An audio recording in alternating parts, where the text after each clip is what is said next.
जय Hind MNS aspirants, MNS के forms finally निकल चुके हैं। किस तरह से भरना है चलो देखते हैं। देखो जी, पहला काम क्या करना है, गूगल पे जाएंगे, वहां पे जाके सर्च करेंगे join Indian army. Join Indian army लिखते ही क्या होगा, आपके सामने कुछ इस तरह की जो वेबसाइट्स है वहां पर आपको वो देखने को मिल जाएंगे। पहला काम क्या करेंगे, ज्वाइन इंडियन आर्मी का जो आपको ये लिंक दिख रहा है इसके ऊपर आप क्लिक कर देंगे लाइक दिस।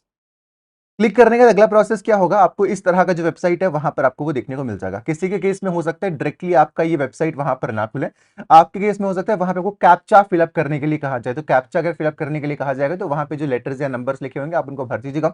एंड फाइनली आप इस वाली जो वेबसाइट होगी उसके ऊपर आप क्या होंगे, आप वहां पर वो पहुंच जाएंगे। अब इस वेबसाइट के ऊपर किस तरह से आपको फॉर्म भरना है और नोटिफिकेशन आपको कहां पे मिलनी है। देखो जी, यहाँ पे अगर आप देखोगे ये जो स्क्रॉलिंग है वहां पे वो हो रही है। यहाँ पे एक बटन दिख रहा है फ्लैश का, फ्लैश के बटन पे क्लिक कर दीजिए। क्या करना है, फ्लैश के बटन पे क्लिक करना है। आफ्टर दैट आपको यहाँ पे देखिए काफी सारी जो नोटिफिकेशंस है, ये नोटिफिकेशन का ही आइकन होता है और नोटिफिकेशन का ही ये टैब है। तो यहाँ देखिए आपको सबसे ऊपर दिखाई दे रहा है registration for admission to BSc nursing course 24 at colleges of nursing under armed forces medical services will commence in the joint Indian army website starting from 29 July 2024। मतलब कि 29 जुलाई 2024 से ये शुरू हो चुकी हैं 2 बजे से, और ये आप फॉर्म को फिलअप कर सकते हैं 7 अगस्त 2024 तक 11 बजे के टाइम फ्रेम तक। उसके बाद आप इस फॉर्म को फिलअप नहीं कर पाएंगे। तो देखिए जो जो जानकारियां आपको मैं देता जा रहा हूं वो बहुत ही ज्यादा इंपॉर्टेंट आपके लिए रहेंगी, तो बिल्कुल ध्यान से मेरी हर एक बात को सुनिएगा। देखिए क्या करना है आपको, फर्स्ट ऑफ ऑल इस पे क्लिक कर देना। देखिए इस पे क्लिक आप करेंगे तो बहुत सारे बच्चे गलती करते हैं कि इसके ऊपर क्लिक करने की कोशिश करते हैं, फिर सोचते हैं कि यार हमें नीचे कुछ दिखाई नहीं दे रहा, अब ये फॉर्म हम किस तरह से भरेंगे। यहाँ पे सिर्फ और सिर्फ जो आपको नोटिफिकेशन है वहां पर वो दी गई है। इसके अलावा जो फॉर्म्स को फिलअप करेंगे उसका जो प्रोसेस होगा वहां पर वो डिफरेंट रहेगा। उसी से पहले अगर आप एमएनएस 2024 की तैयारी कर रहे हैं तो एक चीज आपको मैं और बता देना चाहता हूं कि यहाँ देखिए एक इनका जय हिंद का एक असिस्टेंट पोर्टल आया है। तो अगर आपके कोई भी सवाल है, कोई भी क्वेश्चन है आपके, तो आप यहाँ पे इनसे भी पूछ सकते हैं। अगर आप यहाँ पे आएंगे तो मैं अगर ऑफिसर एंट्री पे क्लिक करता हूं तो यहाँ पे काफी सारे जो ऑप्शंस हैं वो आपके लिए यहाँ पे मौजूद हैं। तो ये जो ऑप्शन होता था ये पहले वहां पे अवेलेबल नहीं होता था। अभी रिसेंटली ही क्या हुआ है, ये ऑप्शन वहां पे इंडियन आर्म फोर्सेस की वेबसाइट के ऊपर लॉन्च किया गया। तो कभी अगर आपको कोई डाउट्स होंगे, कोई इश्यूज होंगे, तो आप क्या कर सकते हैं, आप उनको यहां पर आकर एड्रेस कर सकते हैं। राइट, मैं साइड में आ जाता हूं। उसी के साथ में चीज आपको मैं और बताना चाहूंगा कि अगर आप एमएनएस 2024 की तैयारी कर रहे हैं और अब आपको कंफ्यूजन है कि अब मैं क्या करूं, लास्ट का टाइम चल रहा है, ऐसी कौन सी स्ट्रैटेजीज होती हैं जो कि टॉपर्स हर साल इस्तेमाल करते हैं जिसकी वजह से उनके सिलेक्शंस होते हैं। जैसे कि आप जानते ही हैं कि बी पर्सोनिफाइड डिफेंस अकेडमी, जहां पे इस वीडियो को आप सुन रहे हैं, हिंदुस्तान की हाईएस्ट रेटेड एकेडमी है specially for military nursing services. हम highest number of selections produce करते आ रहे हैं 2018 से, एंड शायद ही कोई ऐसा कॉलेज होगा जहां पे हमारे बच्चे आज नहीं पढ़ रहे हैं। अपार्ट फ्रॉम दैट हमने ऑल इंडिया रैंक 1 प्रोड्यूस किया है, 3 प्रोड्यूस किया है, 5 प्रोड्यूस किया है, so many all India ranks की जो झड़ी है वो हमने आज तक लगाई है। तो वी एग्जैक्टली नो कि प्रोसेस क्या होता है, किस तरह से आपको जो सिलेक्शन है वहां पे वो मिलते हैं। तो इसके लिए हम एक free of cost webinar conduct कर रहे हैं। रजिस्ट्रेशन का जो लिंक है वो आपको डिस्क्रिप्शन बॉक्स में मिल जाएगा, उस लिंक के ऊपर क्लिक करिएगा, वेबसाइट पर जाइएगा, वहां पे आपको एक free of cost form fill up करना है। मैं आपसे मिलूंगा वेबिनार के अंदर जहां पे हम ये डिस्कशंस कर रहे होंगे कि किस तरह से आपको जो अपने आने वाले जो समय है उसकी जो प्लानिंग है आपको वहां पे करनी है, एंड आपको जो अपनी सिलेक्शन है वहां पर आपको वो सुनिश्चित करनी है। चलिए जी वापस आते हैं हम यहाँ पे, एंड यहाँ पे अगर आप आएंगे तो क्या करना है आपको, फर्स्ट ऑफ ऑल ये आपको देखिए ये बटन दिखाई दे रहा है officers entry apply slash login का, आपको इसके ऊपर क्लिक कर देना। इसके ऊपर आप जैसे ही क्लिक करेंगे कुछ इस तरह का जो इंटरफेस होगा वो क्या होगा, वो आपको वहां पर देखने को मिल जाएगा। ठीक है, इसी के साथ में यही जो इंटरफेस है वहां पे हमारा सारा का सारा जो काम है वो वहां पे हो रहा होगा। देखिए जी, यहाँ पे दो अलग अलग तरह के जो बच्चे हैं उनकी जो फॉर्म फिलिंग है वो वहां पे हो रही होगी। एक वो बच्चे होंगे जिन्होंने पहले पेपर भरा होगा, और दूसरे वो होंगे जिन्होंने आज तक जो इस वेबसाइट के ऊपर जो रजिस्ट्रेशन है अपनी वो भी वहां पर नहीं की होगी। ध्यान दें कि आप लोग इस समय क्या कर रहे हैं, आप एमएनएस के अंदर ऑफिसर एंट्री के लिए अप्लाई कर रहे हैं। मिलिट्री नर्सिंग सर्विस के स्पेसिफिक फील्ड के अंदर आप ऑफिसर्स एंट्री के लिए यहाँ पे अप्लाई कर रहे हैं। तो ऑफिसर्स एंट्री का जो सबसे बड़ा उसूल ये है कि आप जब भी आएंगे इस वेबसाइट के ऊपर तो आपको ये नीचे JCOOR अग्निवीर अप्लाई लॉगिन पे आपको क्लिक नहीं करना, आपको हमेशा ऑफिसर्स एंट्री के ऊपर ही क्लिक करना है। अब यहाँ पे क्या होता है वेबसाइट के ऊपर, जैसे आप नॉर्मली किसी वेबसाइट पे जाते हैं, वहां पे जाके क्या करते हैं, हम कोई भी रजिस्ट्रेशन करते हैं उस वेबसाइट पे जाके साइन अप करते हैं एक तरह से, जहां अपनी सारी की सारी जो जानकारी है वो वहां पे देते हैं। एक्जैक्टली सेम आपको यहाँ पे भी करना है अगर आप एक बिल्कुल नए स्टूडेंट हैं। क्या करना है, प्रोसेस बड़ा सिंपल होगा। ये देखिए आपको एक बटन दिखाई दे रहा है, यहाँ पे रजिस्ट्रेशन का बटन आपको दिखाई दे रहा है। आपको क्या करना है, इसके ऊपर आपको क्लिक कर देना। अब रजिस्ट्रेशन करने से पहले कुछ जानकारियां, महत्वपूर्ण जानकारियां आपको यहां पे देखने को मिलेंगी। आप उन जानकारियों को देखिए, उसके बाद ही फॉर्म को आगे भरने के बारे में आप सोचिएगा। ये फॉर्म को भरने से पहले या फिर अपना रजिस्ट्रेशन करने से पहले ये जो जानकारियां, ये जो डॉक्यूमेंट्स यहाँ पे लिखे गए, ये डॉक्यूमेंट्स का आपके पास होना आवश्यक है। अगर ये डॉक्यूमेंट्स आपके पास मौजूद नहीं है तो आप फॉर्म को फिलअप नहीं कर पाएंगे।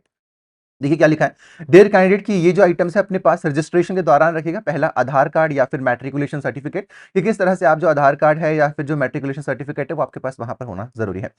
अगली चीज स्कैन्ड कॉपी ऑफ सिग्नेचर, कि आपका जो सिग्नेचर है वो आपको क्या करना है, खाली पेज के ऊपर कर लेना है, और खाली पेज के ऊपर करने का क्या करेंगे आप, उसको स्कैन कर लेंगे। ठीक है, आप स्कैन किस तरह से करेंगे, स्कैन करने के लिए आप क्या कर सकते हैं, स्कैनर अगर आपके पास है तो आप उसका इस्तेमाल कर सकते हैं, या फिर फोन के ऊपर, या आजकल एंड्रॉइड फोन्स के अंदर, iOS फोन्स के अंदर काफी सारी एप्लीकेशंस आ गई हैं स्कैन वाली। तो आप क्या करेंगे, आप उसको वहां पे स्कैन कर लेंगे। जो फाइल का साइज है वो मैक्सिमम 5 से 10 KB से ऊपर वहां पर नहीं होना चाहिए। देखिए जब आप ये करेंगे, जब आप इसको स्कैन वगैरह करेंगे या फिर इसका फोटोग्राफ क्लिक करेंगे, तो उसका जो साइज होता है वो काफी ज्यादा वहां पे बन जाता है। तो उसका जो सोल्यूशन है वो वहां पे क्या होता है, देखिए मान लीजिए आपका सिग्नेचर आपने किया और उसका जो साइज है वहां पे वो काफी ज्यादा बन गया, तो आप क्या करेंगे, आपको घबराना नहीं है, आप गूगल पे जाएंगे, यहाँ पे जाने के बाद प्लस का बटन दबाएंगे, यहाँ पे जाके लिखेंगे रिसाइज इमेजेस। क्या करेंगे, क्या लिखेंगे, रिसाइज इमेजेस।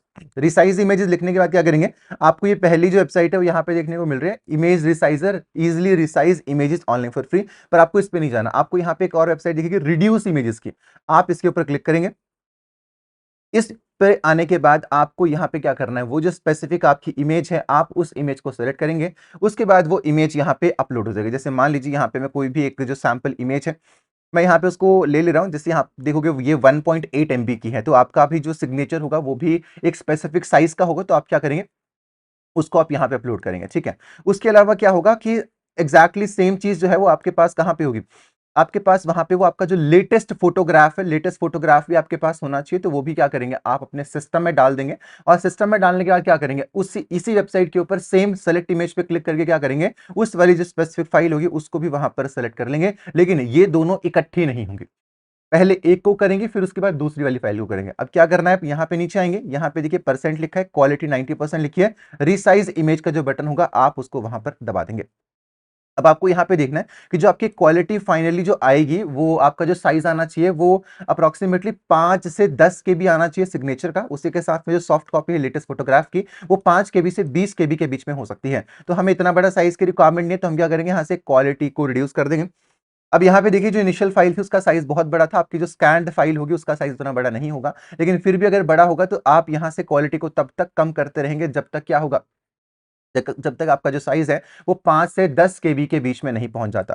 जैसे ही वो साइज 5 से 10 KB के बीच में पहुंचेगा, आपका जो काम होगा वो वहां पे हो चुका होगा, and you are good to go at this time. Right, ये चीज आपने वहां पे करी, एंड आफ्टर दैट आप क्या करेंगे, अगली चीज जो आपके पास होनी चाहिए वो है आधार लिंक्ड मोबाइल फोन। देखिए बहुत बार क्या होता है कि बच्चों का जो आधार कार्ड होता है उसके अंदर उनका जो नंबर होता है वो कोई ऐसा नंबर होता है जो कि अभी वर्किंग नहीं होता है। अब अगर वर्किंग नंबर आपका नहीं है तो यहाँ पे क्या होगा, आधार ऑथेंटिकेशन ये लोग करेंगे। पहले क्या हुआ करता था, आधार ऑथेंटिकेशन की जो चीजें थी वहां पर वो नहीं होती थी, और इस बार इन्होंने स्पेसिफिकली ये जो आधार ऑथेंटिकेशन वाली जो चीज है वहां पर वो लॉन्च करी है। अब देखिए ऑब्वियसली बात है, अगर लॉन्च करिए तो फिर हमें उसको अवॉइड करना पड़ेगा, उसके साथ हमें चलना पड़ेगा। तो देखिए इसको करने के हमारे पास दो प्रोसेसेस यहाँ पे रहेंगे। पहला प्रोसेस जो आपका होगा वो उसके अंदर क्या होगा, आपको वहां पे अपना जो आधार कार्ड की ऑथेंटिकेशन है ये यहीं पे कर लेंगे। दूसरे प्रोसेस के अंदर आप क्या कर सकते हैं, आप डिजी लॉकर की जो एक एप्लीकेशन होती है, क्या करेंगे, गूगल पे जाएंगे, डिजी लॉकर की जो एक एप्लीकेशन है आप क्या कर सकते हैं, आप यहाँ पर जाकर अपनी जो अकाउंट है आप वहां पे क्रिएट कर सकते हैं, और सारा का सारा जो डाटा है वो आपका यहाँ पर अवेलेबल रहेगा। राइट, तो ये चीज आप कर सकते हैं। गवर्नमेंट ऑथराइज प्लेटफॉर्म है डिजिलॉकर। अगर आपको लैपटॉप पे करना कंफर्टेबल नहीं है तो फोन के ऊपर भी आप ये जो एप्लीकेशन है वहां पे इसको इंस्टॉल कर सकते हैं, और अपना जो आधार कार्ड है आप वहां से इसको ले सकते हैं। तो आधार लिंक जो मोबाइल फोन है वो आपके पास होना जरूरी है, उसके ऊपर आपका OTP आएगा। अगली सबसे ज्यादा इंपॉर्टेंट चीज जो बच्चे बहुत बार गलती करते हैं, क्या करते हैं, उनके पास एक्टिव ईमेल आईडी नहीं होती। अब एक्टिव ईमेल आईडी ना होने की वजह से सबसे बड़ी प्रॉब्लम पता है क्या होती है, मान लीजिए कि आपकी सिलेक्शन होगी, सिलेक्शन होने के बाद आपके पास जो कॉल लेटर आता है वो ईमेल के ऊपर आता है। तो देखिए अगर आपको ईमेल ही नहीं आ पाएगा तो फिर आप किस तरह से आपकी जो सिलेक्शन है वहां पे वो हो रही होगी। तो इस बात का ध्यान रखेंगे, आपके पास जो ईमेल एड्रेस है वो आपको यहाँ पर डालना है। अगर आपका नया रजिस्ट्रेशन है वो एग्जैक्ट ईमेल एड्रेस जो कि आप इस्तेमाल करते हैं। ये बहुत बार बच्चे गलती करते हैं इसके अंदर, और एक बात का ध्यान रखिएगा कि ये जो आपका ईमेल एड्रेस है वो भी वहां पर चेंज नहीं होता है। तो अगर आप गलती कर जाओगे तो फिर गलती का जो भुगतान है वो आपको 1 साल के साथ देना होगा, और फिर उसके बाद जो प्रॉब्लम है आपके सामने वहां पर वो खड़ी हो जाएंगी। अपार्ट फ्रॉम दैट इसके अलावा आपके पास मार्कशीट ऑफ क्वालिफाइंग जो कोर्स है वहां पर उसकी होनी चाहिए। तो आपका जो नीट का जो एडमिट कार्ड है वो क्या होना चाहिए, वो आपके पास होना, सॉरी, नीट का जो आपका स्कोर कार्ड है वो आपके पास वहां पर होना चाहिए, जहां पे आपके जो मार्क्स हैं वो स्पष्ट रूप से लिखे हुए होने चाहिए। तो स्कोर कार्ड निकालने का वही प्रोसेस था, नीट की वेबसाइट पे जाना था, वो आपने आप में से बहुत सारे लोगों ने उसको निकाल के भी रखा होगा, वहाँ से बस उसका जो प्रिंट आउट था वो आपके पास होगा वहाँ पे। तो क्या करना है, उसको आपके पास वहाँ पे होना आवश्यक है, क्योंकि तभी उससे कन्फर्मेशन हो पाएगी कि आप इस एग्ज़ाम के लिए अप्लाई करने के लिए एलिजिबल भी हैं या नहीं। अगली चीज़, आपके पास अपना कंप्लीट एड्रेस जो है, जो कि आपके आधार कार्ड पे लिखा गया है, उसकी जो डिटेल्स है वो आपके पास वहाँ पर हों। अगर आपके पास ये सारी की सारी डिटेल्स होती हैं, तभी आप क्या कर पाएँगे, आप इस फॉर्म को आगे प्रोसीड कर पाएँगे। तो अगर आपके पास ये सारी की सारी डिटेल्स अगर रहेंगी, तो आपको फिर उसके बाद ये कंटिन्यू का जो बटन आप यहाँ देख रहे हैं, बस आपको उसको दबा देना है, ठीक है? इसके बाद आपके पास कुछ जो इंस्ट्रक्शंस हैं, ये यहाँ पर लेकर आए हैं, और यहाँ पे ये इंपॉर्टेंट जो इंस्ट्रक्शंस है वो हिंदी भाषा और अंग्रेजी भाषा दोनों के अंदर लिखी गई हैं। तो आप क्या कर सकते हैं, आप इनको वहाँ पर पढ़ सकते हैं। इसके अंदर जो पहली इंस्ट्रक्शन ये है कि जब भी आप क्या करेंगे, रजिस्ट्रेशन करेंगे, तो केयरफुली रजिस्टर करिएगा, क्योंकि बहुत बार जो आपका अ, सुधार करने का जो मौका होता है, वहाँ पर वो नहीं मिल पाता है, जो री-एप्लीकेशन विंडो होती है, वहाँ पर वो ओपन अप नहीं होते, तो फिर प्रॉब्लम आपकी बाद में क्रिएट हो जाएगी। तो जो भी आप यहाँ पे लिखेंगे, उसको डबल क्रॉस चेक करिएगा। अगली चीज़ ये कि अगर आपको एलिजिबिलिटी आपको देखनी है अपनी, तो आप क्या कर सकते हैं, एलिजिबिलिटी क्राइटेरिया के ऊपर जा सकते हैं, और यहाँ पे क्या कर सकते हैं, अपनी जो एलिजिबिलिटी है, उसको भी आप वहाँ पर चेक कर सकते हैं। लेकिन अगर आपको अपनी एलिजिबिलिटी जाननी है, तो आप क्या कर सकते हैं, आप यहाँ पे जो डिटेल्स हैं वो आप उनको भरेंगे, एंड उन डिटेल्स को भरने के बाद आप चेक एलिजिबिलिटी के ऊपर क्लिक करेंगे। फाइनली क्या होगा, आपको जो एलिजिबिलिटी है वहाँ पर वो बता दी जाएगी। जैसे मान लीजिए कि यहाँ पे मैंने एक एलिजिबिलिटी के लिए डाल दिया 2000, मान लीजिए कि फरवरी का महीना, किसी बच्चे की डेट ऑफ बर्थ है, लेट्स सपोज 23 फरवरी 2000, एंड उसके बाद उसका जो जेंडर है वो फीमेल है। क्वालिफिकेशन वो जो यहाँ पे सर्च कर रहा है, वो 10+2 बीएससी नर्सिंग के लिए सर्च कर रहा है, let's suppose. And appearing first attempt के लिए अगर मैरिटल स्टेटस उसका अनमैरिड होना चाहिए, एंड चेक एलिजिबिलिटी पे क्लिक करेगा, तो यहाँ पे लिखा है देखो, यू आर नॉट एलिजिबल। अब वहीं पे अगर मैं डेट को 1 साल अगर आगे बढ़ा देता हूँ, तो अब यहाँ पे चेक करके देखते हैं, चेक एलिजिबिलिटी पे क्लिक करूंगा तो क्या होगा। अब यहाँ पे इसने डेट अभी तक चेंज नहीं करी थी, so let's change it to 2001। मान लीजिए 28 को डाल दिया मैंने, चेक एलिजिबिलिटी पे क्लिक करूंगा तो क्या होगा, यहाँ पे अभी भी ये नॉट एलिजिबल दिखा रहा है। तो आपको क्या करना है, आपको यहाँ पे ये चेक कर लेना है कि आप उसके लिए एलिजिबल भी हैं या नहीं है, ठीक है? तो मान लीजिए मैं यहाँ पे 2003 डाल देता हूँ, तो अगर मैं चेक एलिजिबिलिटी पे क्लिक करूँगा, तो आपका जो एलिजिबिलिटी क्राइटेरिया होता है वो क्या होता है, वो आपको वहाँ पर देखने को मिल जाता है। तो ये चीज़ें हैं, अगर आप करना चाहते हो तो कर सकते हैं, वैसे इसकी कोई खास रिक्वायरमेंट होती नहीं है, क्योंकि अनटिल अनलेस आपको ये चीज़ पता ही है कि भई आप जो है वो स्पेसिफिक एंट्रेंस एग्जाम के लिए क्या है, आप उस स्पेसिफिक एंट्रेंस एग्जाम के लिए वहाँ पर एलिजिबल हैं। यहाँ वापस आते हैं। अगर आप एक नए यूज़र हैं, तो आप क्या करेंगे, अपना जो रजिस्ट्रेशन टैब है आप उसको यहाँ पे ओपन अप करेंगे, एंड सारी की सारी जो अपनी डिटेल्स हैं आप उनको वहाँ पे भरेंगे। इसी के साथ में आपके जो मैट्रिकुलेशन के जो सर्टिफिकेट्स हैं, आपके क्लास 10th के सर्टिफिकेट्स हैं, उसके ऊपर जो डाटा दिया गया है, वही जो डाटा है आप क्या करेंगे, आप उसको यहाँ पर फिल करेंगे, राइट? इसी के साथ में आपको इंश्योर करना है कि जो आप ईमेल आईडी और मोबाइल नंबर यहाँ पे डालोगे, वही एक्टिव होना चाहिए, और वो वहाँ पर यूनिक होना बहुत बहुत ज़्यादा ज़रूरी है, क्योंकि अगर आप किसी और के साथ शेयर करेंगे अपना ईमेल आईडी, या फिर किसी और का नंबर यहाँ पे डाल दोगे, तो वो चीज़ स्ट्रिक्टली प्रोहिबिटेड है। ध्यान रखें कि जितने भी फील्ड्स अभी आगे आने वाले हैं, वो सारे के सारे करेक्टली आप फिलअप करेंगे, एंड सेव टैब के ऊपर आप बाद में क्लिक करते रहेंगे। जैसे आपका रजिस्ट्रेशन कंप्लीट हो जाएगा, उसके बाद आपके पास एक वन टाइम पासवर्ड आएगा, एक ओटीपी आएगा आपके ईमेल एड्रेस और फोन नंबर के ऊपर, जो आपने वहां पे दिया होगा, सो दैट आपका जो कंफर्मेशन है वहां पर वो हो पाए। एक बात का ध्यान रखना, ईमेल आईडी का पासवर्ड मत भूलना, बहुत सारे बच्चे भूल जाते हैं, फिर उसके बाद वो लास्ट में फिर रो रहे होते हैं कि सर मेरा एडमिट कार्ड नहीं आया, ये नहीं हो रहा, वो नहीं हो रहा, फिर वो दिक्कतें वहां पर आती हैं। रजिस्ट्रेशन जो है वो मैंडेटरी है, आपको अप्लाई करना पड़ेगा उसके लिए, एंड ये सारी की सारी जो चीज़ें हैं वो आपके लिए वहाँ पर रहेंगी। अब इसी के साथ में बहुत सारे बच्चे जो हैं वो परेशान होते हैं यूज़र नेम के रिगार्डिंग, तो यहाँ लिखा है देखिए, बाय डिफ़ॉल्ट जो आपकी ईमेल आईडी है वही आपका यूज़र नेम भी होगा। तो अगर आप कभी कंफ्यूज़ रहेंगे कि सर यहाँ पे तो यूज़र नेम लिखा है, सर मैंने तो ईमेल आईडी डाली थी, तो आपको चिंता करने की आवश्यकता नहीं है। जो आपकी ईमेल आईडी है वही क्या होगी, वही आपका यूज़र नेम होगा। इसी के साथ में आपको अपना जो पासवर्ड है उसको चुनने का जो मौका है वही वहाँ पे आपको मिल रहा होगा। देखिए, जैसे आप एक बार रजिस्ट्रेशन कंप्लीट कर देते हैं, उसके बाद आप एक स्पेसिफिक विंडो के ऊपर पहुँचते हैं, उस विंडो के ऊपर आपको मैं थोड़ी देर के बाद लेके जाऊँगा, ठीक है? सारे के सारे कैंडिडेट्स को एडवाइस किया जाता है कि वो क्या करें, अपना जो यूज़र नेम और जो पासवर्ड है उसको याद रखें। अगली चीज़, अगर आपने पहले रजिस्ट्रेशन कर रखा था, तो आप फिर डायरेक्टली वहाँ पे लॉगिन कर रहे होंगे, एंड ये जो सिस्टम्स हैं वो इस तरह से वहाँ पे काम करेंगे। फाइनली आपके पास यहाँ पे अगर आप नीचे देखेंगे, तो आपको यहाँ पे देखिए कंटिन्यू का जो बटन है आपको यहाँ पे देखने को मिल रहा है, तो हम क्या करेंगे, इस बटन के ऊपर क्लिक कर देंगे। अब यहाँ देखिए, आपके पास यहाँ पे जो 2 ऑप्शंस है वहाँ पे वो आ रहे हैं। पहला जो ऑप्शन यहाँ पे है that is Aadhaar number, and जो दूसरा ऑप्शन आपके पास है यहाँ पे दैट इज़ मैट्रिकुलेशन सर्टिफिकेट। तो आप क्या कर सकते हैं, आप दोनों ही माध्यमों से अपना जो ये रजिस्ट्रेशन है वहाँ पे आप कर सकते हैं। देखिए, डिजिलॉकर होना आपके पास बहुत ज़्यादा ज़रूरी है। अगर आपके पास डिजिलॉकर नहीं होगा, तो आप फिर क्या कर पाएँगे, ये जो स्पेसिफिक फेचिंग है आप उसको नहीं कर पाएँगे, एंड जो फिर प्रॉब्लमैटिक जो चीज़ है वो आपके लिए क्या होगी, वो आपके लिए वहाँ पर हो रही होगी। तो क्या करना पड़ेगा, अगर आपके पास आधार कार्ड है तो क्या करेंगे, आपके पास जो आपका जो मैट्रिकुलेशन सर्टिफिकेट है उसके पास जो कंप्लीट जो डिटेल्स हैं वो वहाँ पर आपकी होना ज़रूरी है।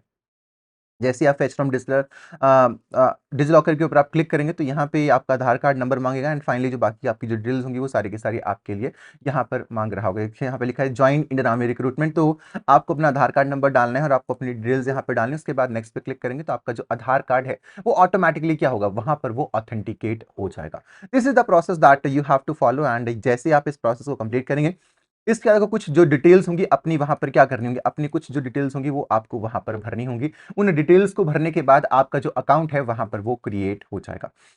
जब आप ये सारी के सारी डिटेल्स भर चुके होंगे, जो अगला काम आपको वहां पर करना है वो क्या करना है, अब आपको यहाँ पर लॉगिन करना है। लॉगिन की जो डिटेल्स होंगी वो आपने अभी रजिस्ट्रेशन के समय भरी होंगी, तो आपका जो ईमेल आईडी है, जो आपका जो पासवर्ड है वो क्या करना है, वो आपको वहां पर उसको पुटअप कर देना है। जैसे ही आपका ये वाला प्रोसेस कंप्लीट होगा उसके बाद आपको अगले प्रोसेस के ऊपर चले जाना है और दैट इज लॉगिन। जैसे आप ये करोगे आपकी डिटेल सारी की सारी उसने फेच करके रखी होंगी और आपका जो अकाउंट है वहां पे वो क्रिएट हो चुका होगा। अब अगला प्रोसेस क्या करेंगे, आप यहाँ पे साइड में officers entry apply slash login लिखा है, आप इसके ऊपर क्लिक करेंगे। क्लिक करने के बाद आपको अपना जो यूजर नेम और जो पासवर्ड है वो क्या करना है, आपको यहाँ पे वो पुटअप करना है। जैसे यहाँ पे मैं एक सैम्पल एक बच्चे का जो ईमेल आईडी और पासवर्ड है वो यहाँ पे पुटअप कर रहा हूँ एंड यहाँ पे नीचे जो कैप्चा कोड है उसको मैं यहाँ पे पुटअप कर रहा हूँ। ठीक है,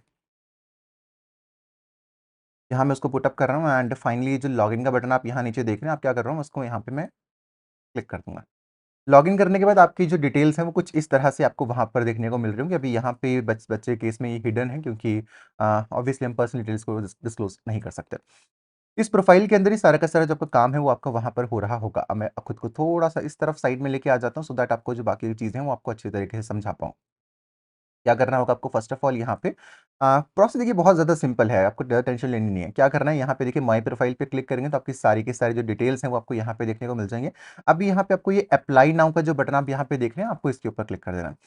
अब अगर आप यहाँ पे आएंगे तो यहाँ पे देखिए आपके केस में लिखा होगा, अगर आप एलिजिबल होंगे, you are eligible for the current profile, right.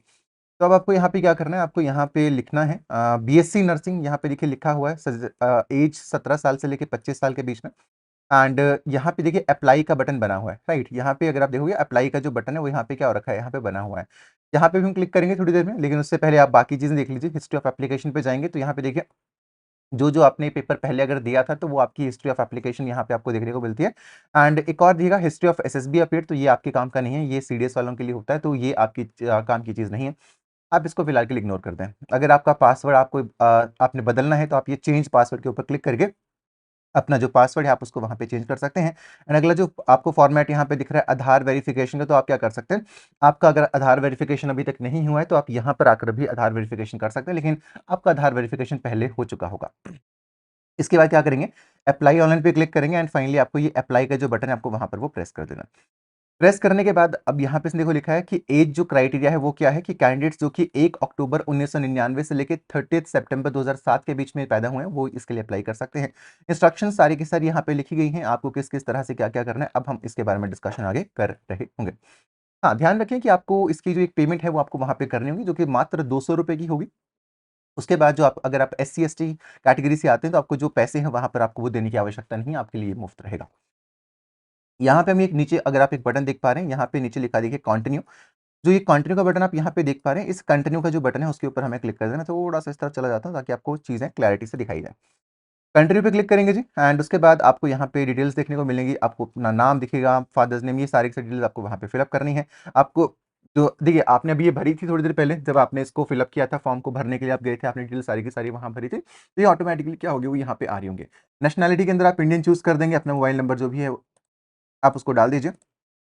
इसी के साथ में आपको फोटोग्राफ और जो आपका सिग्नेचर है वो आपको यहाँ पे दोबारा से अपलोड कर देना, जो आपको मैंने बताया भी था कि किस तरह से आपको क्या करना है, और उसका साइज आप रख लीजिएगा। एंड फाइनली आपको अपना जो ईमेल एड्रेस है वो नंबर वगैरह आपको सब कुछ क्या करना है, आपको यहाँ पे डाल देना। एंड फाइनली आप क्या करेंगे, सेव एंड कंटिन्यू का बटन आप दबा देंगे। लेकिन उससे पहले आप एक ध्यान रखें, यहाँ पे आपको एक ऑल्टरनेट जो अपना मोबाइल नंबर है वो भी आपको क्या करना है, आपको वो भी वहाँ पर डालना है, तभी आप अप्लाई कर पाएंगे। जैसे मान लीजिए मैं यहाँ पे अप्लाई कर रहा हूँ, मैंने एक रैंडम नंबर यहाँ पे पुटअप कर दिया है एंड सेव एंड कंटिन्यू के ऊपर मैं क्लिक करूंगा। उसके बाद क्या होगा, मेरा जो अगला सेगमेंट है वो यहाँ पे मेरे लिए ओपन अप हो जाएगा। अच्छा, फोटो भी ये रिक्वायरमेंट के लिए कह रहा है, तो मैं फोटो भी यहाँ पे कोई चुन लेता हूँ जिसका जो साइज है वो कम से कम 20 KB तक का हो, है ना। एंड आफ्टर दैट मैं आपको बताता हूँ। तो अभी मैं आपके सामने एक सैंपल जो इमेज है उसको अपलोड कर रहा हूँ। चूज़ फाइल पे क्लिक करना है, सिंपली आपकी जो इमेज है आप क्या करेंगे, आप उसको यहाँ पे अपलोड करेंगे। ये देखिए बिल्कुल एक सैंपल इमेज है, 5 केबी से लेके 20 केबी से ऊपर नहीं होनी चाहिए। सिग्नेचर यहाँ पे मैं चूज़ कर रहा हूँ। मैं अभी यहाँ पे एक रैंडम वही जो फाइल है उसको मैं सिग्नेचर के लिए भी यूज़ कर रहा हूँ, क्योंकि मैं एक एग्जैक्ट फॉर्म नहीं फिलअप कर रहा हूँ, मैं एक डमी फॉर्म यहाँ पे भर रहा हूँ। फाइनली सेव एंड कंटिन्यू का बटन दबाऊंगा एंड फाइनली जो डिटेल्स हैं सारी की सारी सेव हो चुकी हैं। उसके बाद मुझे हाउस नंबर डालना है, नेम डालना है, पोस्ट ऑफिस डालना है, सिटी, टाउन, विलेज, जहाँ से मैं आता हूँ, पूरी की पूरी जो डिटेल्स हैं वो क्या करनी है, मुझे वहाँ पे भरनी है। अगर आप लेफ्ट हैंड साइड में देखेंगे आपको परमानेंट एड्रेस भरना है, और राइट हैंड साइड में वो क्या करना है, आपको कॉरेस्पॉन्डेंस जो एड्रेस है आपको वहाँ पर भरना है। अगर आपके जो एड्रेसेस हैं वो दोनों सेम है तो क्या करेंगे, आप इसके ऊपर क्लिक कर देंगे तो ऑटोमेटिकली आपका जो परमानेंट एड्रेस है वही आपका कॉरेस्पॉन्डेंस एड्रेस में भी चेंज होगा। ये उसमें भरा जाता है। जैसे मान लीजिए आपका घर कहीं पे और है और आप कहीं और फॉर्म भर रहे हैं, या फिर आप कहीं और रहते हैं, तो उसके जो नोटिफिकेशंस वगैरह के लिए होता है ये कॉरेस्पॉन्डेंस एड्रेस। लेकिन कुछ लोगों का खुद का घर होता है, वो अपने घरों में ही रहते हैं, तो वो क्या करते हैं, यहाँ पे कॉरेस्पॉन्डेंस एड्रेस नहीं डालेंगे, सेम एज परमानेंट एड्रेस के ऊपर ही क्लिक कर देंगे। ठीक है, इतना करने के बाद आपको अगले जो डालनी होंगे, आपको अपनी वो एजुकेशनल जो डिटेल्स हैं वो क्या करेंगे, आप उनको वहां पर पुटअप कर रहे होंगे। तो मैं जल्दी से ये हाउस नंबर, ये सारी की सारी जो डिटेल्स हैं उनको फिलअप कर लेता हूँ, एंड आफ्टर दैट फिर मैं आपसे वापस मिलता हूँ। तो मैंने यहाँ पे कोई भी रैंडम डिटेल्स डाली है, आपको अपनी डिटेल्स यहाँ पे डालनी है। उसके बाद क्या करेंगे, यहाँ मैंने क्लिक किया, देखिए तो क्लिक करते क्या हो, ऑटोमेटिकली जो मेरे परमानेंट एड्रेस की डिटेल्स थी वो सारी की सारी कॉरेस्पॉन्डेंस में भी चेंज होगी। Finally I will be click on save and continue. उसके बाद क्या होगा, मुझे सारी की सारी अपनी फिजिक्स, केमिस्ट्री, बायोलॉजी, इंग्लिश के जो मार्क्स होंगे मुझे यहाँ पे पुटअप करने हैं। ईयर ऑफ पासिंग, ये सारी की सारी जो डिटेल्स है मुझे क्या करनी है, मुझे वहाँ पर वो भरनी है। इसके अलावा अगर मेरे पास कोई एनसीसी सर्टिफिकेट है तो क्या करूँगा, उसको मुझे यहाँ पे यस कर देना, और मुझे उसको वहाँ पर वो भी अपलोड करना पड़ेगा। अगर नहीं है तो आप नो पे क्लिक कर दें। राइट, आपका year of passing, 10th board आपने कब पास किया, महीना कौन सा था, 12th, तो अपनी मार्कशीट साथ में लेके बैठी, ऑटोमेटिकली आपका जो काम है वहाँ पे बड़ी आसानी से हो रहा होगा। राइट, तो इस तरह से आपको अगर कास्ट सर्टिफिकेट है कि अगर आप एससी कैटेगरी से आते हैं, अगर आप एसटी कैटेगरी से आते हैं, आपकी जो फीस है वहाँ पर फिर वो नहीं लगती है। तो इस करके यहाँ पे जो कास्ट सर्टिफिकेट होता है वो भी क्या करना होता है आपको, वहाँ पे फिर उसको भी अपलोड करना होता है। तो अगर आपका है तो आप कर सकते हैं, नहीं है तो आप क्या कर सकते हैं, आप उसको ये जनरल के ऊपर ही क्या कर सकते हैं, आप उसको वहाँ पर चूज कर सकते हैं। राइट, इसी तरह से पूरा का पूरा जो प्रोसेस है वहाँ पे वो काम करता है। एंड अगर आप डिपेंडेंट हैं किसी के ऊपर, अगर आपका डिपेंडेंट कार्ड बना है, ये जनरली उनका होता है जो कि इनके पेरेंट्स इन आर्म फोर्सेस के अंदर होते हैं, नेवी या एयरफोर्स के अंदर होते हैं, तो अगर है तो आप यस पे लिख दीजिए, अगर नहीं है तो आपको क्या करना है, आपको नो के ऊपर वहाँ पर लिख देना है। राइट, उसके बाद में आपकी नीट 2024 का एप्लीकेशन नंबर, ये सारी की सारी जो डिटेल्स है आपके नीट की यहाँ पे होनी चाहिए, और आपको क्या करना है, अपना नीट यूजी का जो स्कोर कार्ड है आपको यहाँ पे फिलअप करना है, and finally save and continue का जो बटन है आपको उसके बाद प्रेस कर देना है। यही पूरा का पूरा जो प्रोसेस आपका वहां पर वो रहेगा। उसके बाद जो अगला प्रोसेस आएगा वहां पे क्या करना है, आपको जो अपनी पेमेंट्स हैं वहां पर अपन को करना है। इतना करने के बाद आपकी सारी की सारी जो डिटेल्स हैं वो आपको स्क्रीन के ऊपर दिखाई देंगी, जो भी आपने अभी तक फिलअप करी है। राइट, उन डिटेल्स को भरने के बाद आपको सबमिट नाउ के बटन पे क्लिक कर देना। क्लिक करते आपको ओके पे क्लिक करना है, क्योंकि ये आपसे पूछता है कि भाई आपने जो डिटेल्स यहाँ पे भरी हैं क्या आपने वो सारी की सारी चेक कर ली हैं, क्या वो सारी की सारी सही हैं। इतना करने के बाद आपका जो सबमिशन है वहाँ पर वो कंप्लीट हो जाता है। एंड उसका क्या करना होता है, आपका रेफरेंस नंबर वहाँ आता है, इसको नोट डाउन करके रख लीजिएगा। एंड यहाँ पे आपको क्लिक करना है नीचे कि आपको 200 रुपये की जो पेमेंट है आपको इस लिंक के ऊपर जाकर क्या करनी है, आपको वहाँ पर वो करनी है। जैसे आप इस पेमेंट को कंप्लीट करते हैं उसके बाद आपका एक डीयू नंबर जनरेट होगा। उस डीयू नंबर जो है वो आपका तभी जनरेट होता है जब आपकी पेमेंट कंप्लीट हो जाती है। पेमेंट आप किसी भी माध्यम से कर सकते हैं। पेमेंट करने के बाद आप क्या करेंगे, अपना जो डीयू नंबर होगा आप उसको यहाँ पे फिलअप करेंगे, एंड फाइनली आप जो ये सबमिट का बटन आप देख रहे हैं आप उसको क्या करेंगे, आप उसको वहाँ पर डाल देंगे। फाइनली आपका जो फॉर्म है फिलअप हो चुका है। यहाँ पे नीचे डाउनलोड का बटन आ रहा है, आप उसके ऊपर क्लिक करिएगा, एंड फाइनली आपका जो पूरा का पूरा फॉर्म है वहाँ पर वो फिलअप हो जाएगा। इस तरह से आपका जो फॉर्म है कंप्लीटली फिलअप हो जाएगा। अब बस अपनी तैयारी करिए, और अगर अभी तक आपने फ्री वेबिनार के लिए रजिस्ट्रेशन नहीं किया है तो डिस्क्रिप्शन बॉक्स में जाइए, लिंक के ऊपर क्लिक कीजिए, वेबसाइट पे जाइए, अपना फॉर्म फिलअप करिए। मैं मिलता हूं वेबिनार के अंदर। थैंक यू सो मच, अपनी तैयारी को बहुत अच्छे से करिएगा। Best of luck.